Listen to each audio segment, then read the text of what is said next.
RTV app వార్తల్ని క్షణాల్లో చదివే అవకాశం ఉంటుంది. ఒక న్యూస్ పేపర్, ఒక టెలివిజన్ ఛానల్ మీ చేతుల్లో ఎప్పుడు ఉంటాయి.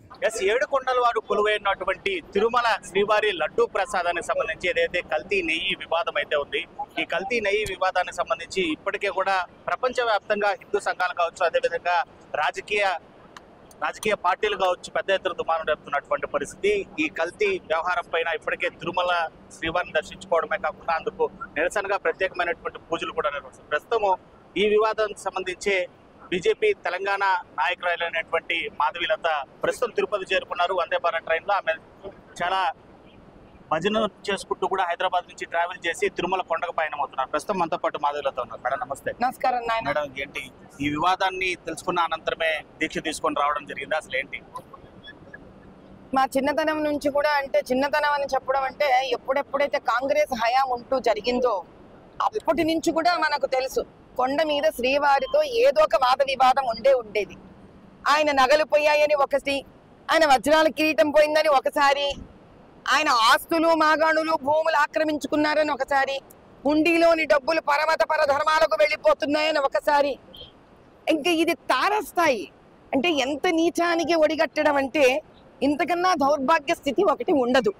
ఇంత జరిగాక ఒక హైందవురాలనైన నేను అండర్టేకింగ్ని ఎత్తగొట్టేసి 1990 జీవో 311 ఆంధ్రప్రదేశ్ గెజెటెడ్ ప్రకారము పరధర్మ పరమత పర విశ్వాసము ఉన్న వ్యక్తులు మేము హైందవ మతాన్ని నమ్ముతాము, వెంకటేశ్వర స్వామిని ఆరాధిస్తాము, నమ్ముతాము అని అండర్టేకింగ్ ఇస్తే తప్ప లోపలికి కాలు పెట్టడానికి వీలు లేదే.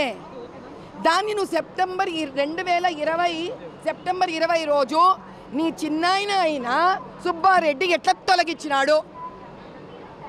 అండర్టేకింగ్ని తొలగించిన నీకు మా వెంకటేశ్వర స్వామి మీద నమ్మకం ఉన్నట్టు ఎట్లా నమ్మమంటావు? ఈ అండర్టేకింగ్ ఈరోజు నువ్వు సంతకం పెడతావా? కింద నుంచి నడుచుకుంటూ పోతావా పైదాకా? మరి 18 సార్లు నెయ్యి బాగలేదని రిజెక్ట్ చేస్తేవే, మరి అప్పుడు చంద్రబాబు నాయుడు గారు లాగా నువ్వెందుకు బయటకు వచ్చి చెప్పలే? 18 సార్లు రిజెక్ట్ అయింది, ఈ రిజెక్ట్ అయిన దాంట్లో ఇవి ఉన్నాయి కాబట్టి వెంకటేశ్వర స్వామిని ఇప్పుడు మనం పవిత్రం చేయాలి, హోమాలు చేయాలని ఆ దినం నువ్వెందుకు బయటికి రాలే? ఆ దినం నువ్వెందుకు మెట్లెక్కిపోలే? ఆ దినం చెప్పింటే మా బోటి వాళ్ళం ఆ రోజే ప్రాయశ్చిత్తం చేసుకునేవాళ్ళం కదా. ఎందుకు చేయలే? నువ్వు డ్రామా నడుస్తుందా? ఓట్లు కావాలా నీకు? ఇంకొకసారి రాజకీయాన్ని భక్తిని కలిపినాడా ఎవరన్న పొలిటీషియన్ నాలాంటి వాళ్ళు అనంతమై వస్తారు మీ దగ్గరికి. వెంకటేశ్వర స్వామి దిగొస్తాడు. అసలు ఆ అప్పని తిరుపతి దగ్గర కూడా రానికూడదు. ఎంత పాప ప్రక్షాళన చేస్తాడంట, చర్చిలకు వయ్యి చేసుకోమని చెప్పు. వస్త్రాలు, తలంబ్రాలు, ముత్యాలు ఎవ్వరు ముఖ్యమంత్రి అయినా ఇస్తారు కదా. రేపు నువ్వైతావప్ప ముఖ్యమంత్రి, నువ్వు తీసుకుపోవాలి కదా. మీ భార్య మన వచ్చిందా? మీ అమ్మ వచ్చినారా? మీ పరివారం ఏమన్నా వచ్చిందా? వాళ్ళు అండర్టేకింగ్ ఇచ్చినారా?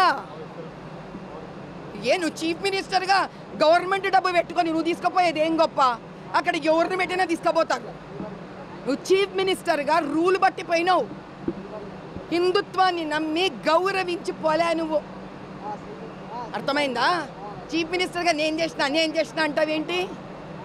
పక్కన పెట్టండి. మరిన్ని వీడియోస్ కోసం ఛానల్ ని సబ్స్క్రైబ్ చేయండి. లేటెస్ట్ అప్డేట్స్ కోసం వాట్సాప్ ఛానల్ ని ఫాలో చేయండి. అండ్ లింక్ డిస్క్రిప్షన్ లో ఉంది.